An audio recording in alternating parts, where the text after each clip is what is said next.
ஓம் கால பைரவாய நமக. இந்த ஒரு மந்திரத்தை நீங்க இந்த ஒரு நேரத்துல கூறுங்க. கண்டிப்பா உங்களுக்கு பெரிய அளவுல நன்மைகள் நடக்கும்.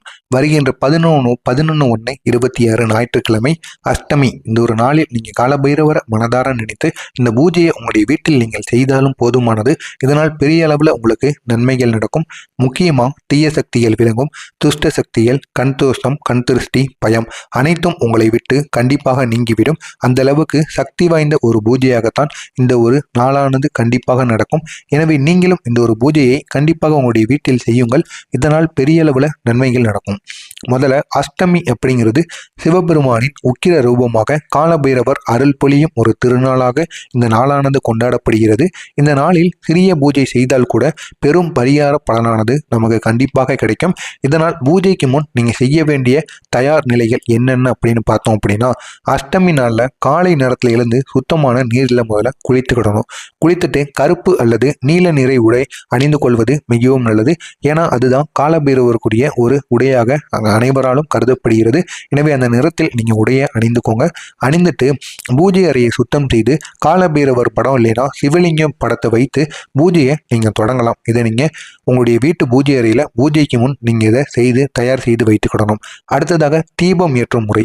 ஒரு நெய் தீபம் இல்லைன்னா ஒரு எண்ணெய் தீபம், உங்களுடைய வீட்டில் என்ன தீபம் இருக்கிறதோ அந்த ஒரு தீபத்தை நீங்க உங்களுடைய பூஜை அறையில ஏற்றணும். தீபத்தின் முன் மனதில் முழு பக்தியுடன் நின்றபடி ஓம் கால பைரவாய நமக அப்படிங்கிற அந்த ஒரு மந்திரத்தை 108 முறை நீங்க கூறணும். இப்படி கூறி நீங்க அந்த ஒரு தீபத்தை ஏத்துனீங்க அப்படின்னா கண்டிப்பா உங்க மனசுல இருக்கக்கூடிய பயம், மனக்குழப்பம் விலகும். அனைத்துமே விலகிவிடும். எதிர்மறை சக்திகள் அனைத்தும் நாசம் அடைந்துவிடும். அப்படிப்பட்ட சக்தி இந்த ஒரு செயலுக்கு கண்டிப்பாக இருக்கிறது. பூஜையில நீங்க பயன்படுத்த வேண்டிய பொருட்கள் என்று கண்டிப்பாக சில பொருட்கள் உங்களுடைய வாழ்க்கையில் இருக்கும். அப்படிப்பட்ட பொருட்கள் என்னவென்றால் கருப்பு எள்ளு, இது மிகவும் காலபைரவருக்கு பிடிக்கும். வெள்ளைப்பூ அல்லது செவ்வந்தி வெல்லம், செவ்வந்தி இதையும் நீங்க எடுத்து வைத்துக்கோங்க. அடுத்ததாக வெல்லம், அடுத்ததாக நைவேத்தியத்திற்கு சாதம் அல்லது பழங்களையும் நீங்க இந்த ஒரு நேரத்துல நைவேத்தியமா உங்களுடைய வீட்டு பூஜை அறையில நீங்க படைக்கலாம். அடுத்ததாக முடிந்தால் அகத்தி இலைகள், அகத்தி இலைகளை நீங்க படைச்சீங்க அப்படின்னா அந்த அளவுக்கு உங்களுடைய வீட்டு பூஜை அறையில நன்மைகள் அப்படிங்கிறது நடக்குமாம். இது அனைத்தையும் நீங்க பூஜை பொருட்களாக உங்களுடைய வீட்டில் நீங்க பயன்படுத்துங்க. அபிஷேக நேரத்தில் உங்களால் முடிந்தா காலபைரவரோட படத்துக்கு அல்லது சிவலிங்கத்திற்கு பால் அல்லது இளநீர் அபிஷேகம் உங்களுடைய வீட்டு பூஜையில் வைத்து நீங்கள் செய்வது மிகவும் நல்லது. அபிஷேகத்தின் போது உங்களுடைய வாழ்க்கை பிரச்சனைகளை மனதில் நினைத்து கொண்டு பிரார்த்தித்து கொண்டே நீங்கள் அபிஷேகம் செய்யணும். அப்படி செய்யும் பொழுது உங்களுடைய வீட்டில் இருக்கக்கூடிய பிரச்சனைகளாக இருக்கட்டும், மனதில் இருக்கக்கூடிய பிரச்சனைகள், தீராத பிரச்சனைகளுக்கு ஒரு தீர்வானது கண்டிப்பாக கிடைக்கும். அஷ்டமி நாளில் சொல்ல வேண்டிய மந்திரம் ஓம் காலபைரவாய நமக, ஓம் நம சிவாய அப்படிங்கிற அந்த ஒரு 2 மந்திரத்தை மாற்றி நீங்க கூறிக்கிட்டே இருங்க. கண்டிப்பா ராகு கேது தோஷம் இருப்பவங்களுக்கு அந்த ராகு கேது தோஷமானது கண்டிப்பாக குறையும். இதற்கு இது ஒரு பெரிய அளவுக்கு நன்மைகளை ஏற்படுத்தக்கூடிய நல்ல ஒரு காலமாக உங்களுக்கு விளங்கும். கண் திருஷ்டி எதுவாக இருந்தாலும் கண்டிப்பாக அது நீங்கிவிடும். கண் திருஷ்டிகள் அனைத்தும் நீங்கக்கூடிய நல்ல ஒரு நாளாக உங்களுக்கு இந்த ஒரு நாளானது இந்த ஒரு பரிகாரத்தின் மூலம் இருக்கும். நைவேத்தியம் அது மட்டும் அல்லாமல் தானம். பூஜை முடிந்ததும் வெல்லம் கலந்த சாதம் அல்லது பழம் நிவேதனமாக நீங்க செய்யுங்க. கண்டிப்பா அது பெரிய அளவுல மாற்றத்தை ஏற்படுத்தும்.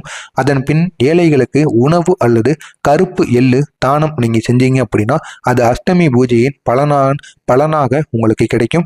வீட்டில் செய்ய வேண்டிய எளிய பரிகாரம் அப்படிங்கிறது அஷ்டமிங்கிறது வீட்டின் வாசலில் எள்ளு எண்ணெய் தீபம் ஏற்றி வழிபடுவது. முடிந்த அது இரவு நேரத்திலேயோ நீங்க பகல் நேரத்திலேயோ கண்டிப்பாக ஏற்றலாம். ஓம் காலபைரவாய நமக அப்படி சொல்லிக்கொண்டே அந்த ஒரு தீபத்தை நீங்க ஏற்றணும். வீட்டில் நீங்க ஏற்றும் பொழுது உங்களுடைய வீட்டில் இருக்கக்கூடிய திருஷ்டி, வீட்டில் இருக்கக்கூடிய துஷ்ட சக்திகள் அனைத்தும் கண்டிப்பாக விலகிவிடும். இதுக்கப்புறம் உங்களுடைய வீட்டில் துஷ்ட சக்திகள் எதுவும் கண்டிப்பாக உள்ளே வர முடியாதாம். இது அனைத்தும் இந்த ஒரு நாளில் அஷ்டமி நாளில் நீங்க செய்வதன் மூலம் கண்டிப்பாக உங்களுடைய வீட்டில் நடக்கும். முக்கியமா பயம் எதுவாக இருந்தாலும் நீங்கிவிடும். எதிரிகள் விலகி விடுவார்கள். கடன் தடைகள் அனைத்தும் கண்டிப்பாக குறையும். வீட்டில் நிம்மதி நிலைப்பும் இது அனைத்தும் கண்டிப்பாக இந்த ஒரு நேரத்தில் நடக்கும். எனவே இந்த ஒரு நேரத்தில் நீங்க இதை செய்யுங்க. அது உங்களுக்கு பெரிய அளவுல நன்மைகளை ஏற்படுத்தி கொடுக்கும். எனவே முடிந்த அளவிற்கு ஓம் காலபைரவாய நமக அப்படிங்கிற அந்த ஒரு மந்திரத்தை இந்த சஷ்டி நாளில் உங்களுக்கு முடிந்த அளவிற்கு காலபைரவருக்கு நீங்க கூறுங்க.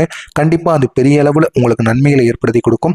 மனதளவுல அவ்வளவு தைரியத்தையும் இந்த ஒரு மந்திரமானது ஏற்படுத்தி கொடுக்கும். எனவே நீங்களும் செய்யுங்க. உங்களுக்கு தெரிந்த நபர்களுக்கும் இந்த ஒரு வீடியோவை ஷேர் செய்து அவர்களையும் இதனை பார்த்து தெரிந்து கொள்ள சொல்லுங்கள். மறக்காம நம்முடைய சேனலுக்கு நீங்க புதிய பார்வையாளராக இருப்பின் மறக்காம நம்முடைய சேனலை சப்ஸ்கிரைப் செய்து வைத்துக் கொள்ளுங்கள். நன்றி, வணக்கம்.